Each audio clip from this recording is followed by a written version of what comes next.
আসসালামু আলাইকুম সুপ্রিয় দর্শক, দেশ কিংবা দেশের বাইরে যে যেখান থেকে দেখছেন সবাইকে জানাই আন্তরিকভাবে শুভেচ্ছা ও অভিনন্দন। আজকে আমি রয়েছি পঞ্চগড় জেলার ঝোলের শুকনো মরিচের হাটে। তো আজকে মরিচের দাম কীরকম যাচ্ছে তা আপনার সামনে তুলে ধরবো। স্ক্রিনের সামনে যে মরিচ দেখতে পাচ্ছেন এটি হচ্ছে কারেন্ট মরিচ। দেখতে পাচ্ছেন মরিচটা কী সুন্দর শুকনো ঝনঝনে একবারে, এবং কালার কোয়ালিটি অনেক সুন্দর। এটা হচ্ছে ফার্স্ট ক্লাস কোয়ালিটির কারেন্ট মরিচ। আজকের বাজারে কারেন্ট মরিচের বাজার তো যাচ্ছে 12,000 থেকে শুরু করে 12,800 টাকা পর্যন্ত। কোয়ালিটি অনুযায়ী দাম, যেরকম কোয়ালিটি নেবেন সেই অনুযায়ী দাম। এরপরে যে মরিচটি রয়েছে এটি হচ্ছে চিকন পাবনা মরিচ। দেখতে পাচ্ছেন মরিচটার কালার কোয়ালিটি কী সুন্দর।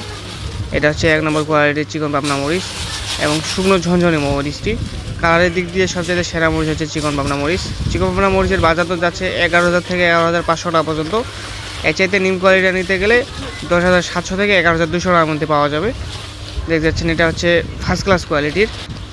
এরপরে যেটা রয়েছে এটা হচ্ছে কারেন্টের কমা মরিচ। দেখতে পাচ্ছেন মরিচটার কালার কোয়ালিটি কী সুন্দর। বর্তমান কমা মরিচের বাজার তো যাচ্ছে 230 থেকে 250 টাকা পর্যন্ত কেজি। এটা হচ্ছে ফার্স্ট ক্লাস কোয়ালিটির কারেন্টের কমা। দেখতে পাচ্ছেন এটা শুধু কারেন্টের কমা থাকবে, অন্য কোনো মিক্স থাকবে না।